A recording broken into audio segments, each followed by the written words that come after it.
everyone. We're here with Sophia and Patrick from Of the Sun. If you don't know him, it's a killer like technical death metal project that Patrick, I think, if I correct me if I'm wrong, you compose all of the songs, correct? Yeah, I wrote all of these songs on this record that's coming out here on November. Pattern Rebirth. What's the release date? The release date is November 15th. Am I clipping out at all? It looks like my signal's a little weak. Okay, cool. No, you seem okay on this end. Um, hey, good signal. Um, are you just releasing, is it just being released digitally or are you releasing physical copies along with it?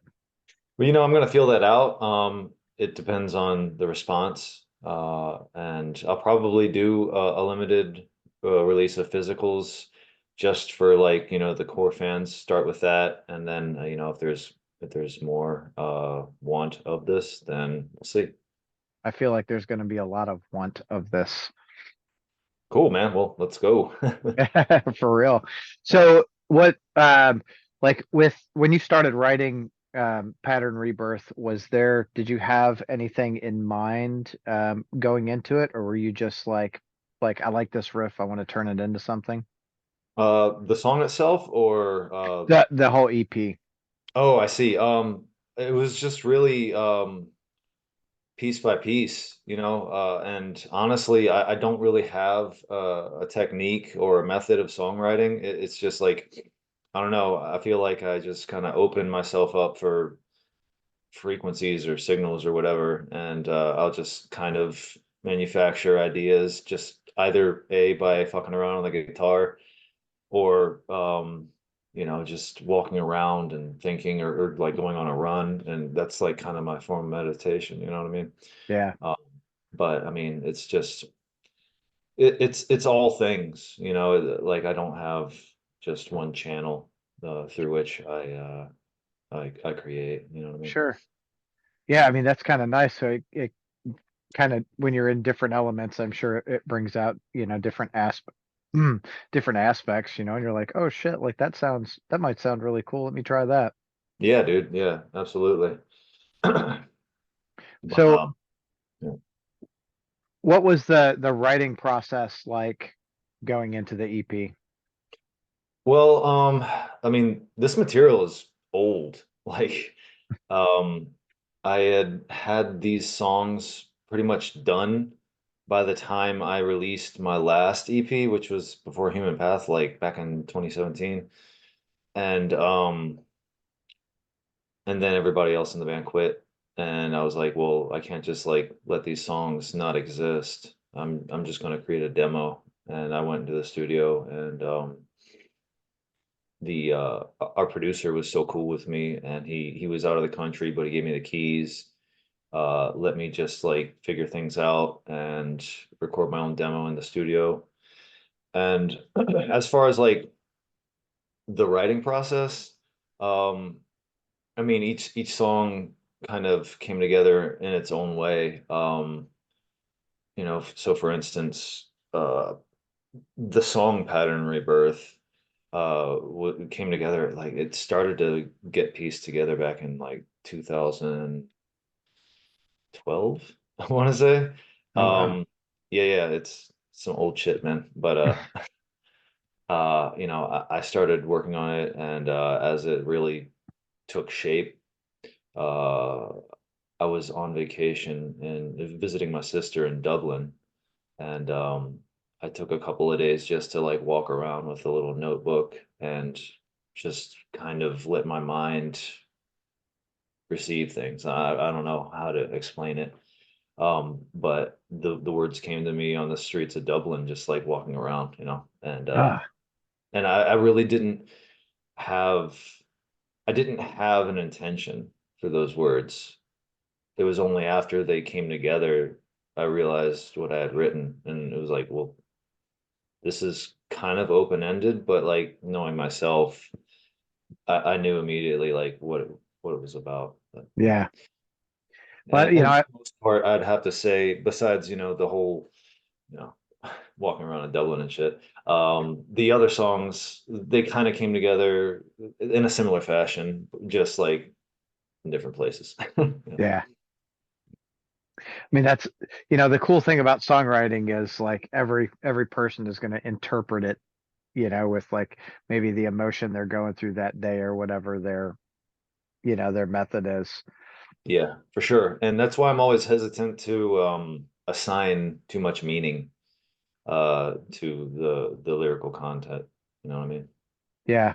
Yeah. I mean, when you don't get super specific with it, I think people will they connect with it a lot more because they're like, oh, well, this is what he means. And that's where, those conversations, I remember having those conversations as a kid, like this song, this is what it means. Someone else is like, no, this is what it means. Like, oh Yeah, shit. sure. Yeah, I know what you're That talking was always, yeah.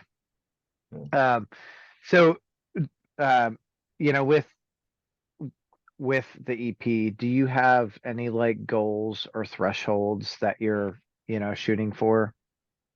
Oh man, I know I'm supposed to say shit like, I'm gonna start touring and do the real thing and like blow up or whatever. But like honestly, I just I feel compelled to create this shit, and I'm putting it out because I feel like it would be a disservice to let this stuff die in my head. You know what I mean? Like Yeah. die with me. And I guess I'm just kind of seeing if there's any ears for it. You know what I mean? Like if there is, great. If not, like I'm still gonna create. You know what I mean? Yeah. And that's just what I'm doing. Well, I think that's how it should be, like if you're going to create, whether there's, you know, 10 million people that want to listen to it or 100, Yeah. right? Like, and from a songwriter's perspective or, a composer's perspective, I feel like that's something that you feel you need to do. Yeah, it's certainly a motivating factor, like just being in bed in the middle of the night and then just having a structure just form itself in my head. And like, it could be 3 in the morning and I have to get up and fucking grab the guitar. Just like, okay, that's new. I don't think I've heard that before. All right, record it and just like do a sloppy recording on my cell phone and like capture it. Fuck yeah. You know? Woohoo! Then you go listen to it and you're like, oh, kind of sounds like shit, but I really like that, whatever it is. Yeah, yeah. It's just like a little seed, and it doesn't have to be polished, Right. like especially, and it never is like first thing, in the middle of the night. Just it's just capturing it and then like working on it and refining it and just I don't know. I'm stoked on that kind of shit. Hell yeah. Yeah, Yeah. the creative process I think is always really cool. It's always fascinated me because like you said, you don't really have an actual process that you go through. It's just like almost when lightning strikes, you're like, fuck yeah, gonna do this and do that. Whereas other artists, they sit down and they're like, okay, I'm gonna dedicate 2 hours today to sitting down and writing a song. I'm Well, I not mean, doing. don't get me wrong. I try to do that, and sometimes I'm productive with that angle. But for the most part, when I'm sitting down working on music, it's just like doing what I can to sharpen my technique. Yeah. And, sometimes I'll be playing something that I'm working on, and then like I'll fuck up a little bit, and then like, wait a minute, that actually sounds better than what I've had all this time. Let's just go with that, you know what I mean? I love it when that happens. Like, oh, that started out as a fuck up. There's a real famous piano piece in an old God, like it's a classic rock song and it just has a piano piece in there and they wrote the song no piano and then one of the guys was just in the studio fucking around. Mhm. It wasn't even one of the band members, it was one of the crew, I think, and he like wrote it and they're like, holy shit, and put it in there and I don't remember This what is song. ringing bells. Like it's in the periphery of my memory, but I can't quite. I know what you're talking about. Yeah. Yeah. Yeah, I'm like, shit, I brought it up. I should know the song. Damn it. Um, but I think that those times it really takes the song, I think, to a new level. You're like, oh, it's cool here, and then like you said, oh, I fucked it up, but oh man, that sounds better. Like shit, I'm gonna do that. And you're like, oh, this glass ceiling just broke for that song. Yeah, yeah, yeah. That's dope. I love it when that happens. Yeah, I can't say it's like a, a part of the usual process, but yeah, it's a treat when it does. yeah. That's what makes it so special, you know? Yeah. Because it's not like I'm gonna go in and I'm gonna fuck this up on purpose. You're just like, oops. Well, dude, I mean, that could be an approach to an entire record, you know what I mean? All right, we've got the next of the Sun record. We're gonna write songs and fuck all of them up. Done fucked it up. That's hilarious. Um, so is there a song on the EP that you like more than another? Like that it maybe it sticks to you for a, emotional reason or what have you? I can't, no, I can't really say that that's the case. You know, each song is its own animal. Um, and they have their own intentions, but they do have a common thread. I would say if I'm just like looking for more of a varied guitar acrobatic kind of deal and I want to stretch it out, then Under would be something that I just like really enjoy playing just for riff's sake. You know what I mean? Yeah, that's All this shit's riff heavy, you know? yeah. Yeah, it flows really well. I like the sounds of the guitar because it just fucking grabs you and you're like, whoa, all right, let's do this, you know. Yeah, tight. Thank you. You're welcome. Uh, is there in your years of playing or your any inspiration, uh, anytime you've been inspired, is there an artist that you would love to like go and just go on tour with that for you would be like, this is my peak, right? I'll never do anything better than that. Wow. I don't know, man. I mean, the world's just so full of phenomenal players, you know what I Yeah. mean? That's really hard to commit to. Um, and I would say that a crew of like in particular intervals, right? Their bassist, Jacob Umansky, is on this material. Hmm. Um, I mean, to tour with those dudes would be fucking sick. And those guys, they shred.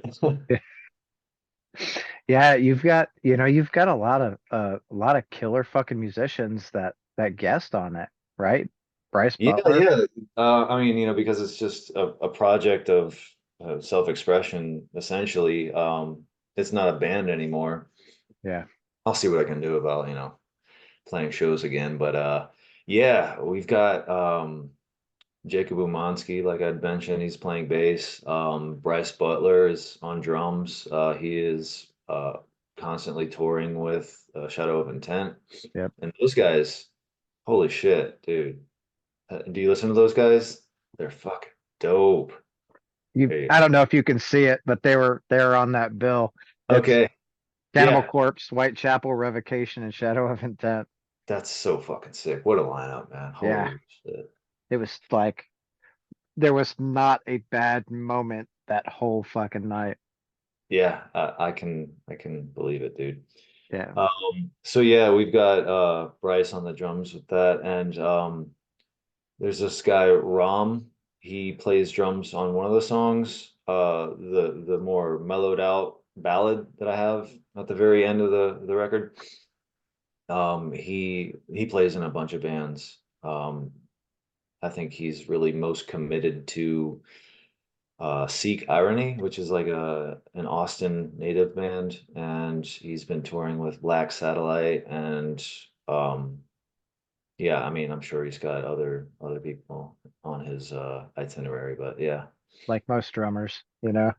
Yeah, dude, like sometimes I wonder if I should have been one. You could have been in literally every band. you know, That's the truth, man. And Bryce too, man. Holy shit. Like this guy is a workhorse, dude. He yeah, he records drums for like fucking everybody. Like yeah, he's just such an amazing musician in person. I feel like you remember that show In Living Color? Yeah, dude. Yeah, so I feel like a drummer is like the Jamaicans on that, where they're like, "Oh, time to go to work. Oh, you only have 32 jobs. Are you lazy?" You're like, Yeah, dude. Damn, that is a throwback. yeah, the benefits of being old, I guess. Yeah, man. Tell me about it. I didn't expect to see this age. Yeah, no, me neither. So crazy. Well, it Um, beats the alternative, right? yeah, well, I mean, sometimes, yeah. Yeah. No, most of the time, I love life. I actually, I feel like I've got a great life, so I'm no complaints. Yeah. So when you toured with Of the Sun, was there a band that you played with that you were like, man, this band was fucking phenomenal. I wish more people would have listened to them. Oh, so you're not asking for like one of the bigger bands that I played Nope. with. I remember this band that we played with in Austin, Texas, Vile Aura. I remember being really, really impressed with those dudes. They were three-piece and they did this super sick version of Too Many Puppies by Primus. It Oh, right on. was dope. I don't know. I really like those guys. Who else? There was Deliver Us from Evil. We went on a tour with those guys like 20 years ago. Um, they were based in Evansville, Indiana, and they were like the real deal. That was it was good to see those guys really do the thing. But over time, just people decide to take life seriously. Yeah. Well, the priorities definitely change. Yeah. I was actually just in Evansville for a show a couple of weeks ago, and there was a band. They're locals. I didn't realize they were locals called Forthright, Okay. and it's this. They do crossover. This good thrash crossover, and first couple of bands were like, yeah, okay. They came on, and the crowd just went ape shit for them. Oh yeah. I'm like, oh my god, I love that. Love to see that. Yeah. Um, Yeah. what so for you, like early on, who um who like inspired you to get into playing music? Oh man. So back in the day when I was like a just a little boy, my father, he had this garage band. He was the bassist and lead singer, and they would do like, the classic rock covers, and Eric Clapton and Leonard Skinner and stuff like that. And that got me really interested in knowing how to play. And so, yeah, I picked up the guitar. Like my cousin had this Frankenstein uh, electric that her father, which was my uncle, just like put together for her as a toy. And I bought it from her with like my birthday money. I got 15 bucks in birthday cards, and this was when I was 10 and I bought it from her. And then, yeah, my pops showed me some riffs. He showed me some bass riffs. The first song he showed me was Roadhouse Blues, and that's how I like really learned the mechanics of playing the guitar. And That, yeah, and from there it was funny because he jumped from that to Electric Head Part Two by White Zombie. So it was pretty dope. He's a good dad, you know what I mean? yeah, And that was really cool because we just happened to have the guitar player magazine that had the tabs for it, and he just like studied it real quick, and he's like, "All right, so this is how you play it." I'm like, "All right, well, cool. Now I know that." Second song down. that's Yeah, you know that that's really awesome that you had that. You had not only someone who inspired you, but that took the time to like teach you songs and structures and all that good stuff. Dude, I got really lucky, man. My father, so once I picked up the guitar, and I really started to take off with it, um, my younger brother David decided that he wanted to play bass. And so my pops just like really lit up. I was like, okay. So I had to wait a couple years, and then like he got our youngest brother a little starter kit like a couple of years later, right? And so we actually started like this family band. And Joe was 8 years old playing shows as a drummer. And like so my father, like he was booking the gigs, he was driving us to the gigs, setting up the gear, tearing it down, running sound. Like he was doing all that shit, man. That's And, cool. yeah, it was super That dope. It was a great childhood. I feel like that's every musician's dream is like, not necessarily to play stadiums, but to have all their kids play music like, hey, we're a band now. Let's, I you know, mean, he certainly like he did not hesitate. He was active in that shit, you know. Um, and that, really cool shit. And as cool as it would sound to be like, oh, I rebelled, like I got into music because I fucking hated my parents, and I'm a pissed off individual. Like that wasn't the case at all. It was like a situation of you know, my parents really actually giving a fuck and like doing what they could to like nurture our talents and, you know, see if we could do anything with it. yeah. Well, I think it goes both ways, right? Like there are a lot of people out there that do rebel, but I think this, in my mind it's about 50-50, and I'm no mathematician, so I could be fucking way off, but there are also the people that are, that their parents are very nurturing. Like, hey, go and do this, learn this. If Right. this is what you want to do, let me follow and support you in that, right?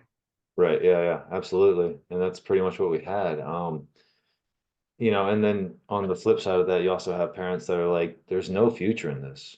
Cut the Yeah. shit. Like, pick a career path, God damn it. Yeah. Yeah. Yeah. But and those are always funny. Who was it? I just read a story about someone that was like, oh yeah, maybe his teacher in like seventh grade was like, you're never gonna be a musician, just fucking stop. You suck, or you're never gonna get anywhere. And he ended up playing like an arena in his I think, hometown. are you sure that wasn't Ben from Shadow? I It think he might might have posted something about that. that might have been who it was. Yeah. Um, yeah, I don't remember who it like. I have so many random stories in my head. I'm like, and sometimes they run together, but I was like, he like invited the teacher out and was like, look at me now. Right. Yeah, I I think that was a post that Ben Doer put up. I think that was it. I don't know. shit it, I could be mistaken. But now it absolutely could have been too. And I was just like, I love that, like, haha. yeah, look at me now, Yeah, motherfucker. motherfucker. That Yeah, guy that's can fucking roar, dude. God damn. dude. Compressed pipes on that guy.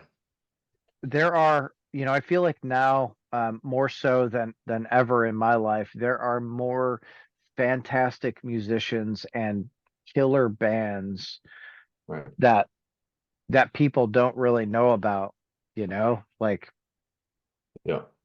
shit, you need Yeah, to get out. because the internet has really demystified like pretty much everything. Yeah, Every like people are approaching things now from like a very pragmatic point of view. Like they're just like, well, there's no magic to this. Like this isn't some fucking fancy trick. You just like these are the basics and you just fucking drill those until your threshold widens and like all of a sudden you can do things that you could never do before, you know? yeah. Yeah, it's really good to see. It really is because like the bands, Man, there are so many good fucking bands. Mhm. Yeah, Just yeah. it's like it. I don't care how many you can go and actually find today. There's, 10 million more that you haven't found yet. It's man. I don't mean to be like a fanboy, but like Shadow, did you know those guys aren't even signed? Like I, they're completely independent? Good for them. Dude, that's the fucking shit. Like those guys are doing the thing, like for real. That's where, like, I think that's where every band should be, is do it themselves, because of course, I think some labels do offer a little bit, but it comes from the band. If they Yeah, can do it themselves and retain it themselves, like I Hate God, Mastodon, when I Hate God, they go and they record and they fucking own everything, and they just license the music to a label to put out themselves. It helps them keep publishing. It helps them, make it. They make a better split when a record fucking sells than if the label paid for it. right. You Yep, know, I think a lot of, being older, I think there was a big misconception, in the 80s and 90s. Like, if I want to make it, I have to sign to a label. right. And a lot of people, I think, still feel that way. But the reality is, man, you can sell a tenth of the records that you would on a label and make more money. Right. Yeah, I mean, it's like, honestly, are you looking to fucking get locked into a mortgage? You know what I mean? Right. Yeah. Yeah. It's absolutely ridiculous. And they're like, oh, I just got $1 million signing bonus. Like, cool, you just got to pay it back. Yeah, you just got a loan, bro. Like, Yeah. Yeah. It's not a bonus at all. yeah, Like, yeah. shit. That's cool though. I really like when bands do it themselves, So like SOI, I'm a fan of Tech Nine also for that same reason. Like, people hated his music, and he was like, cool, I'll just build it myself. And he did. And I think, You get down with hip hop? oh yeah. Fuck yeah. Do you know Immortal Technique? Mm, the name's familiar, but I don't, let me clarify. Oh, good. I dig hip hop. I don't Mhm. listen to it a whole lot. Right. Yeah, yeah. Yeah, Immortal, he's got a hard political edge that I fucking really appreciate. Okay. Yeah. Yeah. I'm like, fuck politics. I think it's all a scam. Well, I mean, here we go. Yeah, I mean, so the to say that you're non-political is itself a political stance. Right? 100%. Yeah. To be non-political, I mean, sure, but politics are still going to do what they do with you, regardless if you engage it or not. Yeah. Might as well engage it. Might as well like look your enemy in the fucking eye. You know what I mean? Oh yeah. Oh, I'm not afraid to. I'll tell them all. Right. Of course, in the States, we have Democrat and Republican, and my biggest issue is we fight each other. And it's like, you do realize that all they're playing together Yeah, against us. they're different sides of the same coin. Yeah. Yeah, Yeah. So, well, let's not get too deep into politics, because that's not good. Yeah, so you're in Germany, right? yeah. What made you go to Germany? I met my wife. She was born and raised here, and she took a spontaneous trip to Austin, Texas back in 2018. And we met and hit it off. I came over to visit her, and she was like, "Hey, I'm building a house. I know that you're a carpenter. I think it would be amazing if you would help me build my house and live in it with me. It's just deal. Let's go." Yeah, So congratulations. I uprooted and started my life over again. Like I didn't know anybody but her, so I came to Germany knowing one person here and had to learn the language and all that shit. Yeah. How are you doing with the language today? Yeah, it's okay. You know, I can't say I'm fluent. Like whenever I'm having a conversation with somebody, they know it's obvious that I'm a foreigner, like, so Yeah, where are you from? Like, I'm from America, but but I have a functional understanding of it.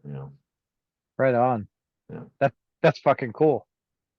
That, I did not like, if you had asked me before 2018 if I expected to be able to speak German in the future, I would have said no, man. Like, what's the point?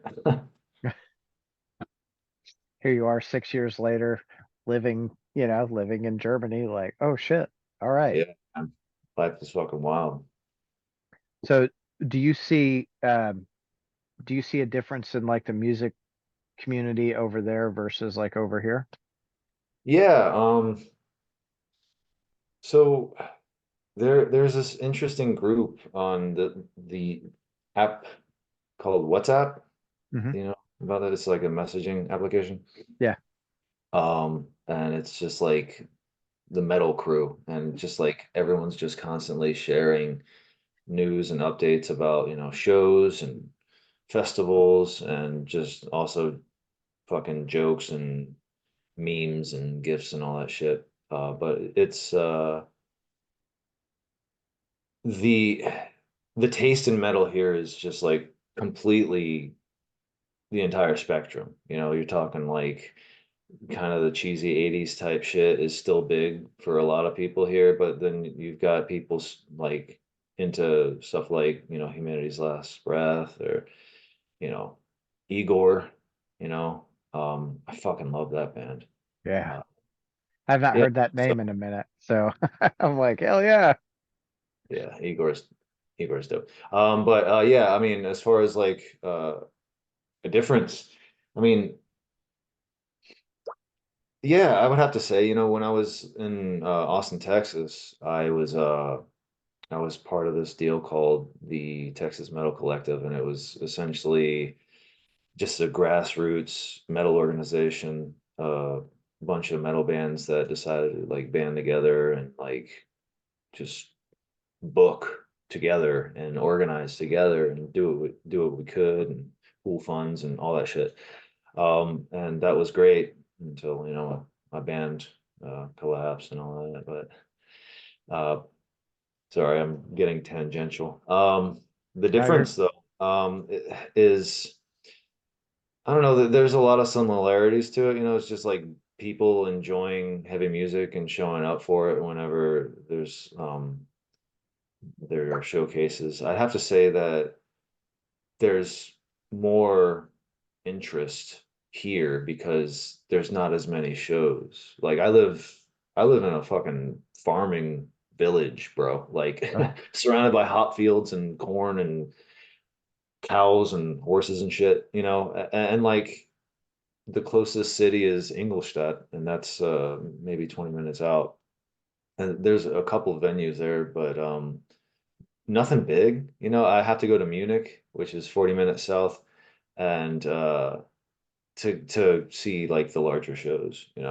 But like even like mid-sized shows are pretty much always fucking packed here, man. Like, people really show up here in a way that I didn't really see all that much in a place like Austin, where there's always shows happening and people just have their pick. They can yeah. just decide, nah, not tonight. I'll see him next month or whatever. Exactly. So yeah, I would have to say that there's more interest in general here. Yeah. That's super cool. And I like the idea of a collective too, of everyone like working together to make something happen because I feel like that's a missed opportunity almost across the board. So many bands are like, we're better than you, or Yeah, I mean, you just took the thought out of my head, dude. That was a really poison thought that gripped a lot of bands in the original town that we came from, which was Myrtle Beach, South Carolina. It was just constant fucking throat cutting, dude. Just people being like, "No, I'm the biggest fish in this pond. Fuck you." You yeah, know, we're not doing anybody any favors. Like, we're the best. And it didn't get anybody anywhere. There's not any band from there, like, aside from the Classic Struggle. But those dudes, like, they weren't trying to just be a fucking Myrtle Beach band. Like they hit the road and they got signed to Ironclad, I think, which is like a subsidiary of Metal Blade. I can't remember. Um, but yeah, they did the thing. And Yeah.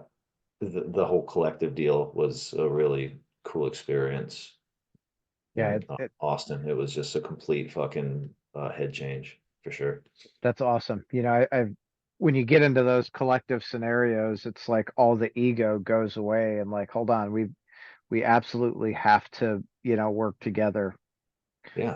to make this happen. And if we could get more independence on that, independent bands on that, mindset, I feel like there would be much larger artists that are completely unsigned, selling out, two, three, 5,000 seat arenas or what have you. Yeah, man. Yeah, absolutely. Like, and I have to say, aside from like a lot of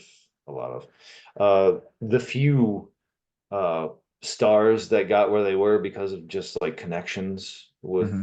like industry figures, like there was so much interplay and like cooperation between bands, like at least like for instance during the grunge era, those dudes were all friends with one another. They fucking wrote songs together. They had little side groups that turned into like bigger things together. Yeah, You know what I mean? Like I'm thinking of Mad Season in particular. You know what I mean? yeah, That was Alice in Chains and Pearl Jam, wasn't it? yeah. It was I think Alice in Chains, Pearl Jam, Tad, and it was like three or four bands that came together to do it. That is actually that was a fucking fantastic project. Yeah, As soon as you started saying that, I was like, oh, Mad Season, man, that was a, and they had what, Temple of a Dog, right. Yeah, yeah. uh, so you're right. Like it was, I'm surprised more people didn't take note of like what Seattle did with that because they were all friends. I mean, Right. Lane Staley and Kurt Cobain were so close. Like Lane ended up dying the same day that Kurt died a few years later, and it's like, That's the truth. Yeah. you know, Yeah, man. And I have to say that grunge in particular was formative in my appreciation for just like getting into music, yeah, as a kid. Like I was listening to like junky grunge when I was 8 years old. Like, yeah, this is good music. yeah. I so I was when I was real young, so I'm almost 50. Okay. I was single digits, and there was a guy in my neighborhood that turned me on to metal, and I was like, this is fucking awesome. Yeah. And 89, which I mean, it was probably 5 or 6 years later, I ran into him in town, and he goes, "Hey, I've got this band I think you'll really like. Like, I don't really care for it." And I'm like, "Okay, that's cool." He gives me Nirvana's Bleach. Okay. I was like, I listened to it, and it was, the first, I think, two pressings of it were unmastered. So you Sounds hear right. the you hear the squelching and all the feedback and all the mistakes, and I fucking fell in love with it. And everyone was like, "That is such garbage. Why are you listening to that?" But Shit's real. I'm like, it's the best thing ever. I can't believe you don't know. And then, Dude, like people just they talk shit because they were just such an eponymous band. They were just like fucking everywhere. Nirvana was just like the band. Dude, those guys were fucking huge, huge yeah, inspirations for me, dude. Yeah. I think for a lot of people, because it was, they made it right doing something that no one ever thought, the that they would get there. Right. Like their music wasn't really well polished, great, song structure, like verse, chorus, verse, or what have you.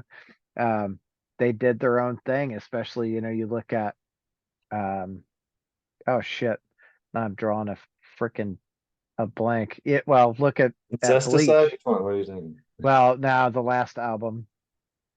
Oh, yeah, yeah. Never mind. Was it the No, last that no, that was the second. Never mind was the second one. Shit. Had heart-shaped box and Yeah, yeah, yeah. I can see the the cover right in my cover. head. Yeah, me too. It's Was like a but well, whatever. Yeah. But you listen to that and it's a lot more in the like noise vein than everything else. They right. they very much did exactly what they wanted to do. Fuck everyone. It's not in utero, is it? It Yeah, is. That yeah, is exactly it. yeah. Thank you. Yeah. I was like, shit, I'm gonna have to go look at my records but as soon as I'm done here. Yeah. I don't, dude. I am I don't have records, I don't have CDs, I don't have shit, man. Like I'm just I have as few items as I can, which isn't saying much. I still have a bunch of shit that I don't need, but Yeah, like, you know what I mean? Like that's as much as I fucking despise what's happening with like streaming music and how it's fucking all the musicians as hard as they can. You know, I have to, admit that I've taken some I'm at fault because, all the music that I listen to is right here. You know what right I mean? there. Yeah. I think a lot of people, as much as we bitch and complain about it, I listen to streaming constantly. Yeah. It's just part of it.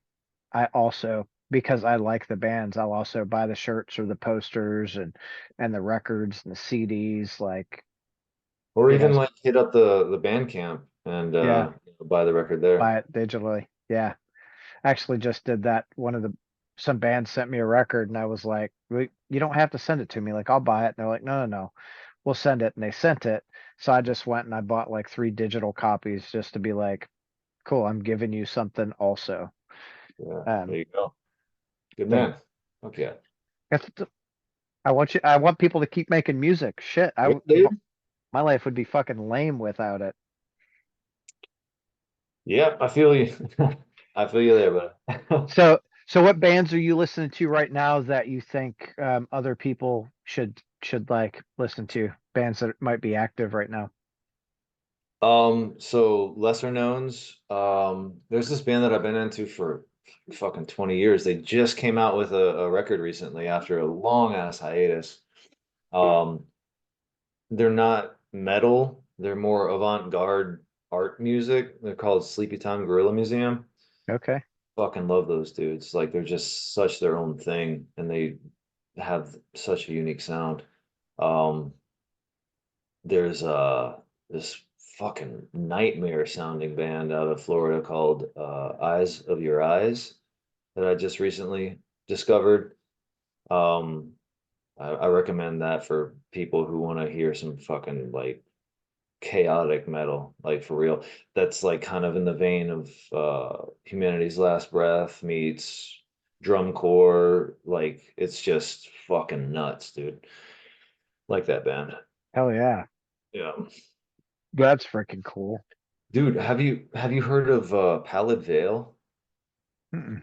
It's a super group, so it's not exactly what I'd consider to be like, lesser known, but they are under the radar right now.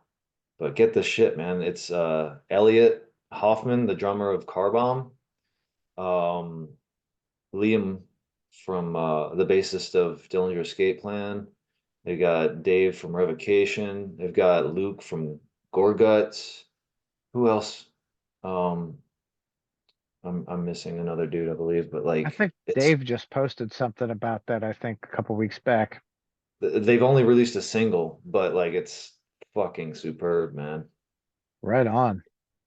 Yeah, I'll have to listen to that. Of course, Dave is a fucking out of this world like musician in his own right. Like to Yeah, watch him play is always like, yeah. how?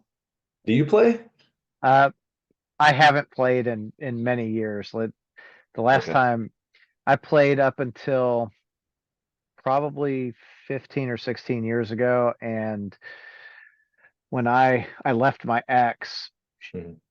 I left and was planning on coming back and getting my equipment. And when I started to come back to get my equipment, she was like, "Oh, it all got stolen." Like, no, it didn't. You went and sold all that shit. So Sucks. yeah, I was like, I mean, tens of thousands of dollars out the window. I called the cops, filed a report, uh, and I was in between places, so I didn't have any kind of insurance, and it was just like, Yeah. I don't even want to get back into it. And I've got guitars and keyboards and shit now, but I don't play. Wall decoration. Yeah, pretty much. Yeah. I taught was teaching my daughter how to play a little bit. So she enjoys. She doesn't really play anymore either, but we go to a lot of fucking concerts, dude. Oh yeah, she's in the metal too. Oh yeah, especially Oh, now. Like we just Louder Than Life was this past weekend. okay. So, it's 4 days of about any kind of metal you can think. Her and her boyfriend spent all 4 days there, and I'm like, fuck yeah. Oh yeah. Good shit, man. Yeah. What was super cool is there's this band out of San Francisco, Hemorrhage, that has done their own thing, and their like first like big stage appearance was at Louder Than Life. Okay. Well, they stayed at my house, so like Saturday night after everyone, got home, we all sat around the living room and we're talking about the experience, and to see the look on my daughter and her boyfriend's face when they were like, "Oh, this band, like Nothing More really stuck out to them." So they're like, "Nothing More was fucking blah blah blah," and I was just like, "Yeah, you should absolutely love those moments." Yeah, man, that's special. That's cool, man. My son is going to be 2 years old this winter. So he isn't quite at that level just yet, but I'm looking forward to it, you know. Yeah, yeah, that's so my favorite memories with my family are taking them, like having them come out to shows with us, and we know a lot of bands and we go to a lot of local shows, so it's really cool for them to like meet the musicians. Well, when they were, you know, 9, 10 years old, they're meeting the musicians like, man, this is so fucking cool. Like, yeah, it is, but you should, we're doing this because they're good musicians and we should support the arts. And Yeah. and to see, like, my daughter is 17 now, Okay. so to see her like actually take it on and not just do it because, oh, dad wants me to go. um Yeah, to see you're passionate about it. That's gotta be yeah, fucking dope, man. it's Oh yeah. super fucking awesome. Yeah. I'm like, oh, I did something right. Yes. you Ha. know She survived. She's still yeah, with us. And she's into cool shit. Fuck yeah. yeah. Well, and that, the funniest thing was my wife last year was, we all went to Louder Than Life last year, and it was like the first time my daughter like didn't stay with us the whole time. Okay. So like she went off with her boyfriend, and my wife's like, "Are you worried?" I'm like, "What do I have to be worried about? I know the metal community, Right. right? Yeah. That 99% of the people are awesome. They're going to look out for each other. She knows if she gets in trouble, she knows where to go, what to do. I got And no, people will have her back. yeah, yeah." So I'm like, fucking go. This is the place to do it. That's Start what's up, getting, man. yeah. Good on you. That's solid father power move, bud. Well, thanks, dude. It just, I want them to be fucking whatever they enjoy. I don't care what it is. I want them to enjoy it and be happy and be confident with what they enjoy. Right. Experience the thing. Yeah. Yeah, that's exactly it. Cool, man. All What's right, up? Patrick. Yeah. Um, I want you to let me know like what kind of physical copies you have when you make that decision. You got it, man. Any preferences? I'm a vinyl guy. Yeah, I got that impression. Yeah. I am absolutely a vinyl guy. But if you decide you're only going to do CD, I will buy that also. Well, I mean, as far as vinyl goes, do you have any resources to suggest? I do. I've got a few. Okay. I'll I'll message you, and Good shit. that way you can get that, make that connection too. Great. Fuck yeah. Yeah, anything Yeah, we. I'd love to be able to print up some vinyls like at some point in my life. Just Hell like, yeah. you know, Yeah, they're I mean, for for me, I grew up with, that was my world, put on the record, put on the headphones, stare at the art, read all the liner notes, like. for some reason that reminds me of the end of that movie Dazed and Confused. When that kid is drunk and he goes home and he just starts listening to whatever. Yep. Yeah, because I mean that's what it's like when you're a teenager, right? That's how it Mm. should be anyway. All right. Well, Patrick, I greatly appreciate your time and the conversation that we've had. Thank you very much for that. Good shit, man. Yeah. Nice to Hell meet yeah. you. Nice to meet you too, my friend. Go Yeah. and have yourself a great night, and I don't know, we'll chat soon. I'll send you some of that stuff over the next couple of days. Great, man. Let's keep in touch. I appreciate it. This has been Hell, fun. hell yeah, dude. Have a great night. Yeah, you too. Peace. Thanks. See ya.